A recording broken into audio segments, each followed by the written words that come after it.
Bonjour à tous. Aujourd'hui je vous retrouve pour une nouvelle vidéo. On va commencer dans le vif du sujet puisqu'on va parler de la préparation de notre voyage au Japon. Donc comme je vous l'avais dit, on part sans agence, donc on part de nous-mêmes hein, dans un but économique. Si vous pouvez le faire et si vous avez le temps de le faire, je vous conseille car ça vous fait quand même faire des économies et vous permet de partir plus longtemps je pense qu'en passant par une agence. Donc, on va parler déjà de la saison à laquelle nous avons choisi de partir, puisqu'il s'agit de l'automne. Donc ça, c'est plutôt un choix personnel. Les amis avec qui je pars n'y voyaient aucun inconvénient.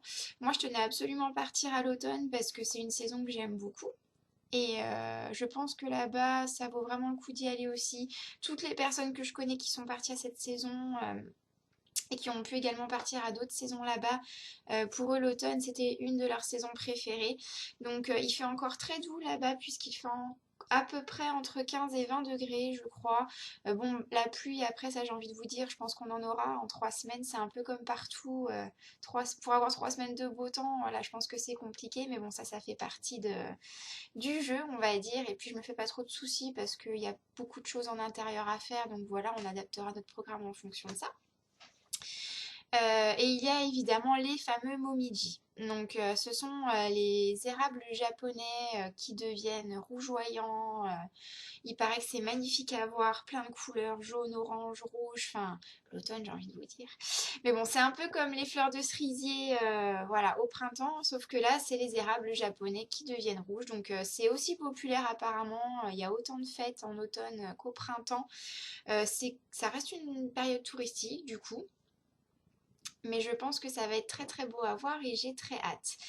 Je vais vous mettre dans les commentaires le lien d'un site qui m'a beaucoup aidé à préparer mon voyage, il s'appelle Kampai.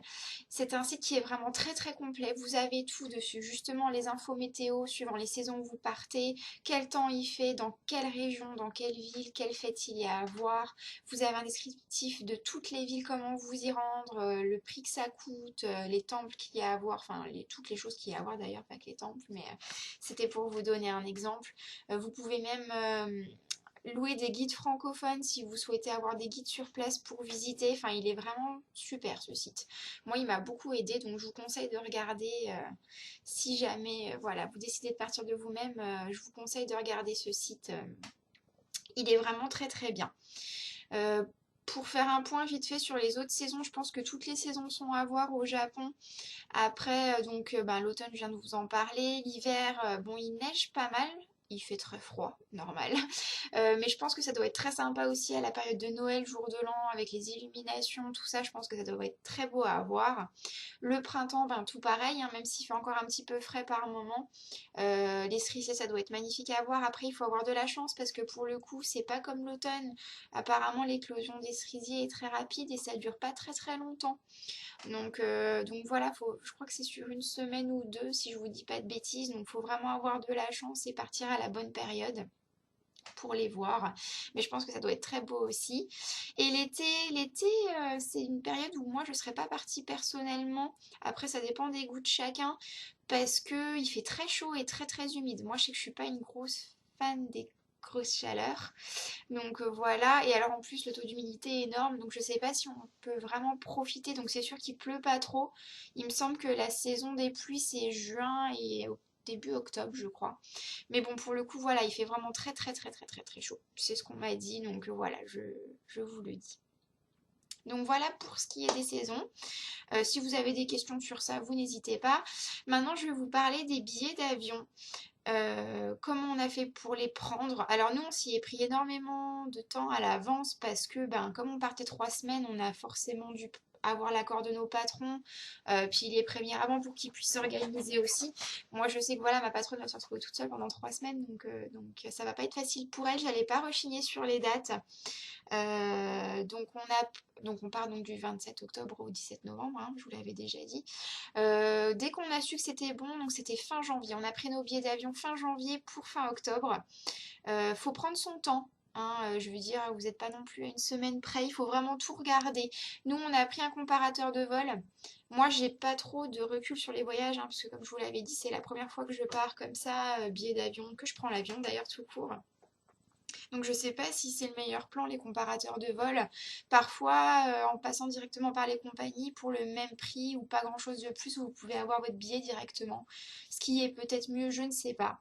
Mais bon, en tout cas, nous, on est passé par le comparateur de vol kayak. Et donc, je crois qu'on a trouvé sur eDreams, avec l'accent s'il vous plaît, un billet d'avion à 510 € l'aller-retour, donc c'est correct, hein, c'est pas cher. Je crois que vous avez des billets d'avion parfois un peu moins que ça, mais alors par contre, il faut voir le nombre d'escales et le nombre d'heures de vol. Nous, on préférait payer un peu plus cher et éviter de passer 2 jours dans l'avion, même si on part 3 semaines, au final, c'était pas très grave, mais bon, comme on l'a jamais pris et voilà, qu'on sait pas ce que c'est, en plus, on arrive là-bas, il y a 8 heures de décalage horaire, je me suis dit, si on a 30 heures de vol dans les pattes, on va passer 2 jours à dormir, clairement. Donc voilà, on a trouvé ce billet d'avion, donc c'est via Air China. Je sais pas trop ce que ça vaut comme compagnie, mais bon, j'ai envie de vous dire, on se fera notre propre opinion. Quand on regarde sur les forums, il y a des avis positifs et négatifs pour toutes les compagnies, hein. Je pense que c'est, voilà, ou vous avez un vol qui se passe bien avec des hôtesses qui sont cool, pas de turbulence, tout le tralala, ou ben vous pouvez très bien pas avoir de chance. Enfin bon, ça après c'est au petit bonheur la chance comme on dit.